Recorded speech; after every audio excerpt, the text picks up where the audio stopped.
যারা গাজাকে নরকে পরিণত করতে চেয়েছিল তারাই আজকে নরকের আগুনে জ্বলছে। সৃষ্টিকর্তার বিচার হয়তো এমনই। বছরের পর বছর ধরে ফিলিস্তিন ধ্বংস করতে আমেরিকা ইসরায়েলকে সব ধরনের সহায়তা করে যাচ্ছে। কিছুদিন আগেও আমেরিকার প্রেসিডেন্ট ডোনাল্ড ট্রাম্প ঘোষণা দিয়েছিলেন গাজাকে নরকে পরিণত করার।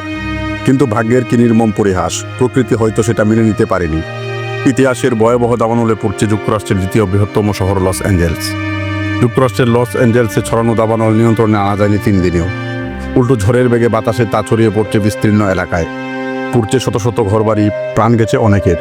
ভয়াবহ এ দুর্যোগ মোকাবেলায় বেশ হিমশিম খেতে হচ্ছে লস অ্যাঞ্জেলস কর্তৃপক্ষকে। প্রতিবেশী কাউন্টিগুলো থেকেও আনা হচ্ছে আগুন নেভানোর সরঞ্জাম ও কর্মী বাহিনী। এরপরও বাগে আসছে না আগুন, দেখা দিয়েছে পানি সংকট। এ দাবানলে আমেরিকার $100 বিলিয়ন বেশি ক্ষতি হতে পারে বলে ধারণা করা হচ্ছে। লস অ্যাঞ্জেলসের এমন পরিস্থিতিতে প্রশ্ন উঠেছে, কেন এই দাবানল এতটা ভয়াবহ রূপ ধারণ করলো ও কেন তা নিয়ন্ত্রণের বাইরে চলে গেল। এ বিষয়ে বিশেষজ্ঞরা বলছে, দীর্ঘ সময় বৃষ্টি না হওয়ার ফলে খরা আর প্রবল বাতাসের কারণে দাবানলটি এত দ্রুত ছড়াচ্ছে। তাছাড়া দাবানল এমন ভয়ঙ্কর হয়ে ওঠার পেছনে জলবায়ু পরিবর্তনকেও কারণ হিসেবে বিবেচনা করা হচ্ছে। এখন প্রশ্ন হচ্ছে, দাবানল কি, কেন দাবানল হয়? এখন জানবো সে সম্পর্কে। দাবানল হচ্ছে বনভূমি বা গ্রামীণ এলাকার বনাঞ্চলে সংঘটিত অনিয়ন্ত্রিত আগুন। উত্তপ্ত আবহাওয়ায় বনাঞ্চল সমৃদ্ধ যে কোনো স্থানেই দাবানল দেখা দিতে পারে। সাধারণত যখন কোনো আগুনের উৎস প্রচণ্ড তাপমাত্রায় এবং যথেষ্ট পরিমাণে অক্সিজেনের উপস্থিতিতে দাহ্য পদার্থের সংস্পর্শে আসে, তখন দাবানলের সূত্রপাত ঘটে।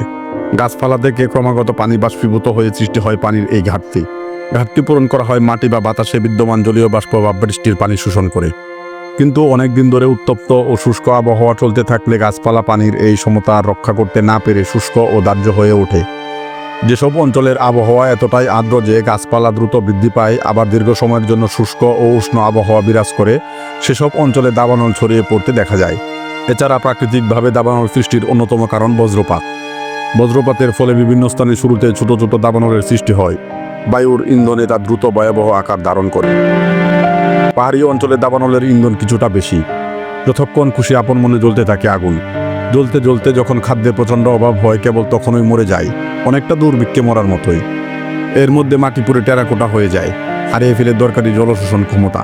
এমন দগ্ধ মাটির উপর যখন ঝুম বৃষ্টি নামে, তখন এসব আলগা পোড়া মাটি আর কাদা ধুয়ে সমানে নামতে থাকে পাহাড়ের গা বেয়ে। নামতে নামতে পাদদেশে গড়ে তুলে আরেক কদর্য পাহাড়। আর একটি দাবানলে এভাবেই মুহূর্তের ধ্বংস হয়ে যায় একটি বন, শহর কিংবা নগরী। পৃথিবীটা আমাদের সবার, আর পরিবেশ রক্ষা আমাদের দায়িত্ব। আসুন আমরা সচেতন হই এবং প্রকৃতিকে রক্ষা করতে একসাথে কাজ করি। আপনার মতামত বা পরামর্শ জানাতে ভুলবেন না। আপনার মতামত আমাদের জন্য গুরুত্বপূর্ণ। আপনার মূল্যবান সময়ের জন্য আন্তরিক ধন্যবাদ।